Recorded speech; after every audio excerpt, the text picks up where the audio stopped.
नमस्कार शेतकरी मित्रांनो, बळीराजा ब्लॉग चॅनल मध्ये स्वागत आहे मित्रांनो आपलं। आणि आज असा खास विषय मित्रांनो की शेवटपर्यंत बघा। आणि जे काय आज मी बोलणार आहे मित्रांनो एकदम सत्य बोलणार आहे, सत्य परिस्थितीवर आज हा व्हिडिओ आहे आपला। आणि व्हिडिओ जर आवडला ना मित्रांनो तर चॅनलची लिंक देणार आहे, त्या चॅनलच्या लिंकवर जाऊन आपल्या चॅनलला सबस्क्राइबर करा आणि हा व्हिडिओ जास्तीत जास्त आपल्याला शेअर करायचा आहे मित्रांनो। आणि बळीराजा ब्लॉग चॅनल मध्ये जर तुम्ही सुरुवातीला आले असेल तर पहिलं सबस्क्राइबर करून घ्या। आता विषय हा आहे मित्रांनो की आता सगळे शेतकरी बोंबलतात की मालाला योग्य भाव मिळत नाही, कांद्याला भाव नाही, केळाला भाव नाही, मोसंबीला भाव नाही, संपूर्ण शेतीमालाला भाव नाही, असं सगळे शेतकरी वरडतात। पण याच्या मागचं खरं कारण काय आहे मित्रांनो, कधी आपण जाणलंय, कधी ऐकलंय, कधी बघितलंय? तर ते आज आपल्याला ऐकायचं आणि बघायचंय मित्रांनो की आज ओरडून त्याचा काही फायदा नाही होणार, है की नाही? कांद्याला भाव नाही, आमक्याला भाव नाही, आम्ही माल फेकून देतो, आम्ही असं करतो, आम्ही तसं करतो, तर याचा काही उपयोग होणार नाही। कारण याला कारण हे आहे मित्रांनो की ज्या ज्या वेळेस इलेक्शन लागतात, है की नाही, इलेक्शन लागल्यानंतर मोठ्या प्रमाणात पैशाची वाटप होती आणि त्यावेळेस पैशाची वाटप होती मित्रांनो। तर माझ्या डोळ्यासमोरचं उदाहरण आहे, हे येणाऱ्या झडप्या पंचायत समितीला मी बघितलंय की जिथं काही उमेदवाराने हजार रुपये मतदान दिलं, दुसऱ्या अपोजिट उमेदवाराने यांना 1000 दिलं म्हणून त्यांना 1500 दिलं। आणि घेणाऱ्यांना काय केलंय की बाबा जे काही लोक होते, आता तुम्हाला सांगतो सगळ्यात जास्त महानगरपालिका सोडून द्या, पण सगळ्यात जर असेल तर खेड्यातून येणारा मतदार जे असेल तर हा पंचायत समिती आणि झेडपीला होता। आता पंचायत समिती आणि झेडपी आज महाराष्ट्रात कोणचा पक्ष नंबर 1 ला आहे हे तर तुम्हाला माहिती आहे, मला ती सांगायची गरज नाही। आणि जो पक्ष आज महाराष्ट्रात नंबर 1 आहे तोच पक्ष दिल्लीत सत्तेवर आहे, महाराष्ट्रात बी सत्तेवर आहे। म्हणजे जर भाव द्यायचा शेतमालाला तर हे कोणाच्या हातात आहे? तर ह्या दिल्लीतल्या केंद्र सरकारच्या हातात आणि महाराष्ट्रातल्या सरकारच्या हातात आहे। पण तरी पण मित्रांनो की जर तुमच्या मालाला भाव नव्हता, खत महागाई एवढी वाढली, खताचे भाव वाढले, औषधाचे भाव वाढले, हे सगळ्या गोष्टी ठीक आहे। पण मग एक प्रश्न असा पडतो मित्रांनो की ज्यावेळेस झेडपी पंचायत समितीला जर मतदान झालं तर त्याला मतदान करणारे कोण होते? तर त्याला मतदान करणारे आपण होतो, आपण शेतकरी लोक होतो आणि शेतकरी वर्ग होता। कारण झेडपी पंचायत समितीचं हे जे मतदान होतं हे खेड्यापाड्यातलं मतदान होतं। आणि हे मतदान ज्यावेळेस झालं त्यावेळेची जर परिस्थिती बघितली तर मी जसं सांगितलं की एका उमेदवाराने 1000 रुपये वाटले, अपोजिट वाल्यांना 1500 रुपये दिले आणि घेणारा माणसांना दोहीकून बी पैसे घेतले। म्हणजे कोण होते ते? तर तो होता शेतकरी। म्हणजे शेतकऱ्यांना काय केलंय, 1000 रुपये जे देतो त्याचे बी घेतले, जो 1500 रुपये देऊ राहिला त्याचं पण घेतलंय। मग सकाळी मतदान कशाला केलं हे तेच त्याला माहित। पण ही खरी परिस्थिती मित्रांनो।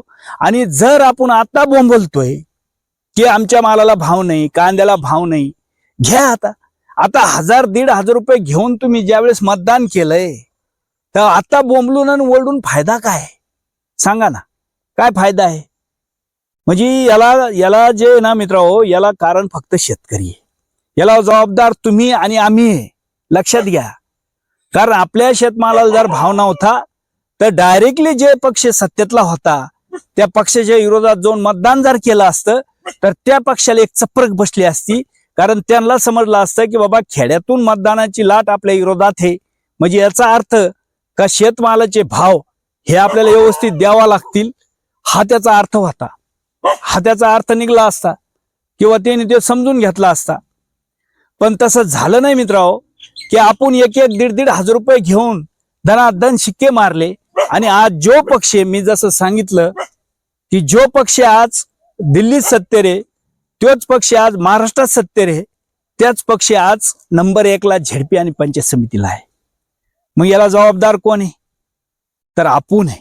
म्हणून माझा हात जोडून विनंती मित्रांनो की शेतकऱ्यांना सुधरा आणि खरंच आपल्या मनाला एक प्रश्न विचारा सगळ्यांनाच की खरंच जर आपण जरा खरं अर्थानं जरा याच्या सरकारच्या विरोधात जाऊन जर मतदान केलं असतं तर ह्या लोकांना सहजिक त्याचा विचार केला असता का बाबा ह्या खेड्यापाड्यात राहणारा जो वर्ग आहे हा शेतकरी आहे आणि शेतकरी आपल्या विरोधात का गेला, तर त्यांना त्याचे कारण शोधायला लागले असते।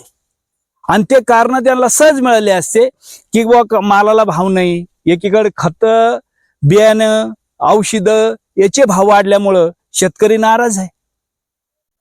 म्हणजे याच्यावर काही उपाययोजना झाल्या असत्या म्हणजे आपल्या हातामध्ये जे शस्त्र आहे मित्रांनो, तेच एक मतदान रूपी शस्त्र आहे आणि ते पण आपण गहाण ठेवलंय.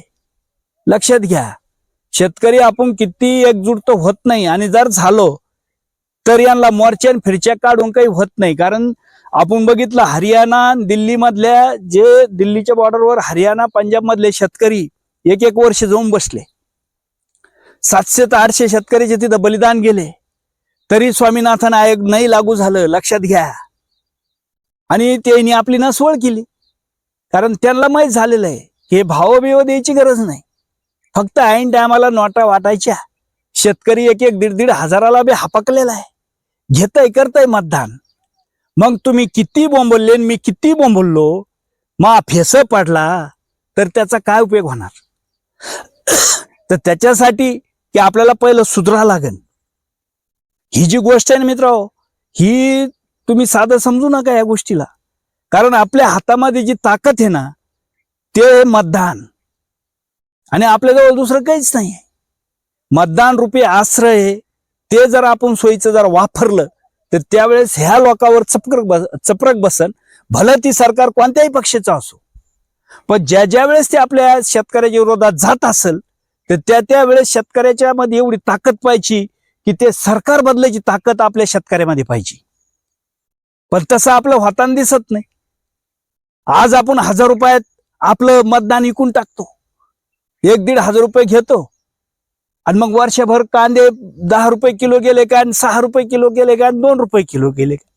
तुम्ही किती बोंबलले तर त्यांना माहिती आहे का यांनी काय केलेलं आहे, यांनी काय झालेलं आहे.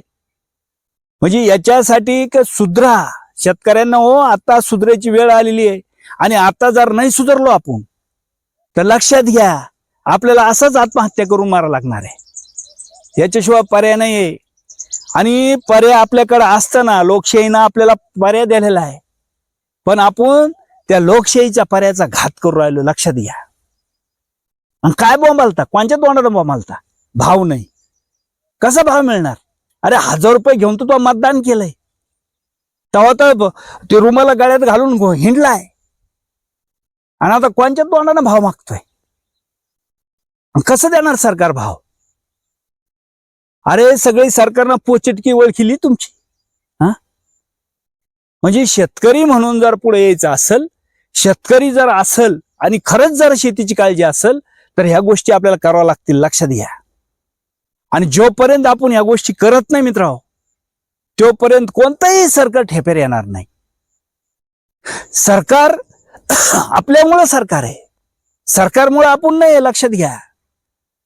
कारण सरकार बनायची ताकद आपल्यात आहे, पण तीच ताकद आपण इकली 1000 रुपयाला. तेवढ्याला 1000 रुपयाला इकली. आणि ही सत्य परिस्थिती आहे. नसती तर आज महाराष्ट्रामध्ये ज्या पक्षाचं सरकार आहे, आज देशामध्ये ज्या पक्षाचं सरकार आहे ते आज नंबर 1 पक्ष महाराष्ट्रात आहे. पंचायत समिती, झेडपी, महानगरपालिका, ठीक आहे नगरपालिका जाऊ द्या, ते शहरातलं मतदान आहे. पण जे पंचायत समिती, झेडपीला जे झालेलं मतदान होतं हे खेड्यातलं होतं. आणि तुम्ही आम्ही 500 आणि 1000 रुपयात विकल्या गेलो. त्याच्यामुळे ह्या गोष्टी आहे. त्यांनी आपली नसवळ केलेली आहे. त्याच्यामुळे त्यांना भाव द्यायची गरज नाही, त्यांना फक्त 1000 रुपये द्यायची गरज आहे. म्हणजे हे जरा असं होत राहिलं ना मित्र, तर 100% आत्महत्या तर आपण करणारच. पण आपल्या येणाऱ्या पिढीला पण शेत्या राहायच्या नाही. लक्षात घ्या. आपण आपल्या हाताने आपलं वाटोळं करू राहिलो हे पण लक्षात ठेवा. आणि हे जोपर्यंत आपण सुधरत नाही तोपर्यंत ह्या गोष्टी होणार नाही. ठीक आहे ना. ज्या लोकांना, ज्या पक्षांना, ज्या पक्षाची सत्ता आहे त्या पक्षांना आपल्या मालाला योग्य भाव दिले नाही, अरे घ्या ना त्यांच्याकडून पैसे. फुकट देते काय. आपल्या मालाचे पैसे समजून घ्या. अरे पण मतदान तर नका करू. मस्त कापलं ना देणे आपल्याला. शेतकरी जीएसटीत नव्हता, त्यांनी जीएसटीत घातला. मग एवढं काय, आता त्यांनी 2014ला आश्वासन दिलं की स्वामीनाथन आयोग लागू करू. झालं का लागू? 15 लाख रुपये खाते टाकले का? मग तुम्ही कोणचे 1000 रुपये घेऊन इमानदारी दाखवू राहिले? उलट 1000 रुपये घेऊन जर मतदान नसतं केलं तर आपल्याला जे पैसे आलेले त्याचं काही आपल्याला हे नसतं वाटलं मित्रांनो. त्याचा काय तळतळाट नसतं लागला आपल्याला. कारण आपलं तळतळाट घेतंय सध्या सरकार, लक्षात घ्या. आज उत्पन्नाचे मालाचे भाव बघा कुठे, उत्पन्नाला लागणारा खर्च बघा कुठे, आणि हे तिथं बसून शायनिंग आणते लोकसभेत.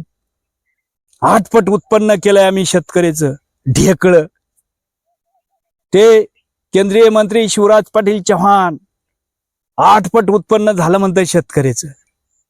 हाय तुमच्याकडे 8 पट झालंय? काय गांजा लावला काय शेतकऱ्यात? काय बोलते काय नाही मित्रांनो, ही सुधारायची वेळ आहे. आणि ही गोष्ट आता ध्यानात ठेवा, जे बी सरकार आपल्या शेतकऱ्याच्या विरोधात जाईल, हे अशा गोष्टी होतात. खताचे भाव वाढले, औषधाचे भाव वाढले, मालाला भाव नाही. आपण इकडे कष्ट करून घाम गाळून त्या काळ्या आईच्या वटीमध्ये आपला घाम पडतोय, व्याजाना पैसे काढून आपण त्याच्यात टाकतोय. याचं काही वाटून द्या. आणि ही सत्य परिस्थिती मित्रांनो, सत्य. आपल्या स्वतःच्या मनाला विचारा काय झालेलं आहे. चला मित्रांनो, व्हिडिओ आवडला तर व्हिडिओला जास्तीत जास्त शेअर करा आणि चॅनलला त्याची आयकॉन घंटी दाबा. अनेक व्हिडिओ आपण ह्या चॅनलच्या माध्यमातून बघत असतो शेतीवर. हे तर चालूच आहे मित्रांनो. आपलं सरकारी विरोधात आपण बोलणारच आहे. आपण शेतकरी आहे, शेतकऱ्याचा आवाज उठवण्यासाठी हे चॅनल आहे आपलं बळीराजा ब्लॉग.